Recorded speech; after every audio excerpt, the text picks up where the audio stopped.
1948, a law was passed in America which said that the American governments couldn't use propaganda against their own people. And that was an act that was made, and it was very specific, and it said the government cannot use propaganda against its own people to, go with their own, to change their laws and to do specific things. This was, know that it's been passed, but in May of 2012, last year, a Texan Republican called Thornberry introduced the H.R. 5736, the Smith-Munt Modernisation Act of 2012. I'm just going to explain to you what the act is. And then I'm going to read briefly a piece that I've found which explains rather well about it. Now, basically, what this act is back in 1948, after the wars, the American people started to wake up, just like they are today, and they started to realise that the governments are actually using propaganda against them to get what they wanted. So they were putting out false stuff, and just, the people at that time were actually sick and tired of it. So this bill was introduced against the people and against the world as well. But in May of 2012, that law was actually amended. I don't know how many people know about this. Now, it was amended in such a way that I find it really shocking, especially in light of what's happening at the moment with the Sandy Hook and all those things there. So basically, I'm going to give you a brief rundown of what the new law now has added to what's been added to it. So what they've added to it is that the government in America has power over the broadcasting in America. They are allowed to put their own information, to disseminate information. They're allowed to use they're allowed to use the press. They're allowed to use publications. They're allowed to use the radio. They're allowed to use motion pictures. They can put their propaganda over the internet.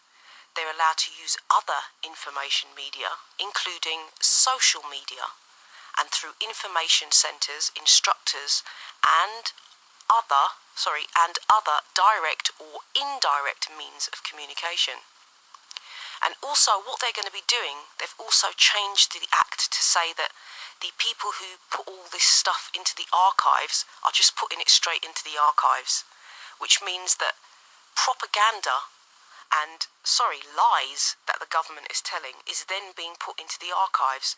Basically, what this means, people, is for anything that the government want to do and they want to change, they're going to be using every format available to them to change your mind about an issue. For instance, what's going on today with the Sandy Hook? Now, reading this and knowing that they've got full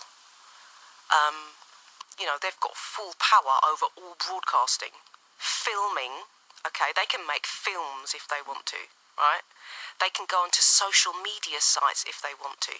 So for those of you that know about the video that I've put up about the YouTube videos that are on a hit list that are talking about Sandy Hook and the cracks in the official narrative, it's the government that wants them off YouTube, because we are actually messing up their propaganda. So there's a hit list at the moment for videos that are on YouTube, and they want them off because it's messing up all this stuff that they're trying to do. Obviously, they're trying to take the guns off you guys in the U.S.A, and they're using any means and forms that they need and they deem necessary, and that's what they're doing. And also, it's changing history, because if you're putting false stuff into the archives, in 100 years' time, people are going to be reading that stuff. It's going to be available. And who in 100 years' time is going to know the truth about what was really going on in the world? And the fact that governments had to make films to try and change our minds. They made movies and they were on the radio and they were infiltrating our social media.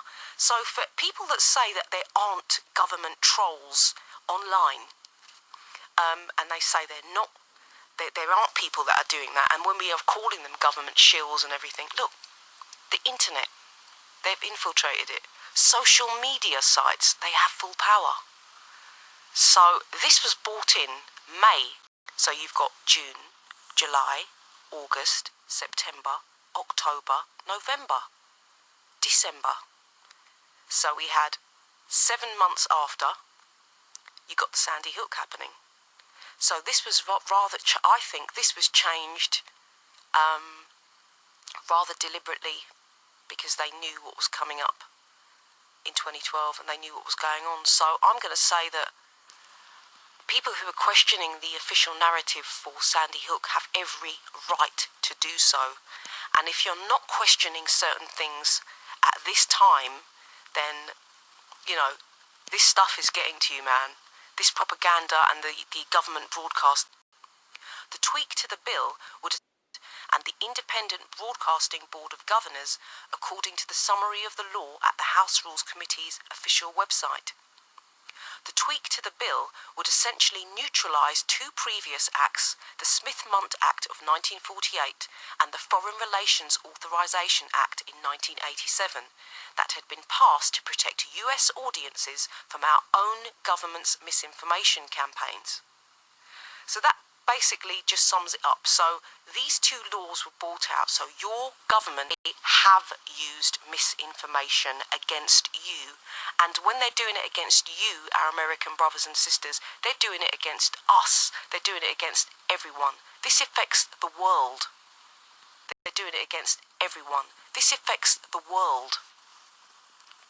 Because when you start mixing reality with films and the internet, and you start making films to persuade people's mind, such as, for example, to ban guns, that's some scary shit right there.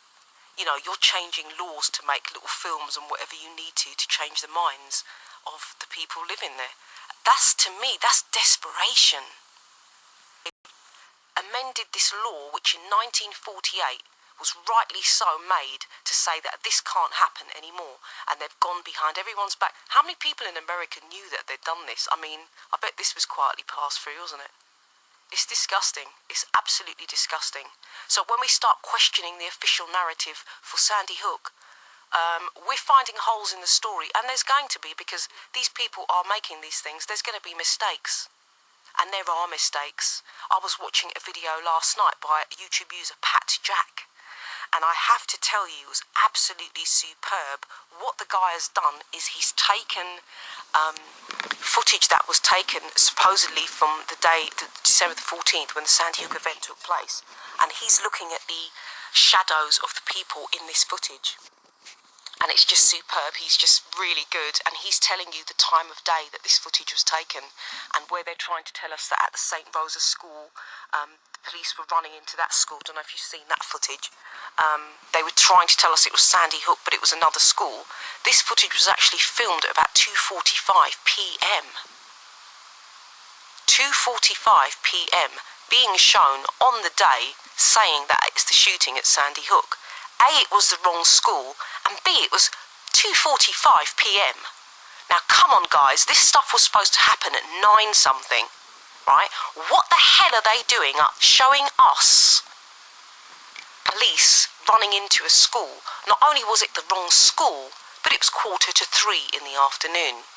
So when you see a law like this, you start to realise, and it starts to make sense to you, yeah? So they've got control of the television, they've got control of the internet. Not that we didn't know that anyway, but they've actually passed a law to give them this control. And you better get to know this shit is happening, right? And it's going on. So keep your wits about you, yeah?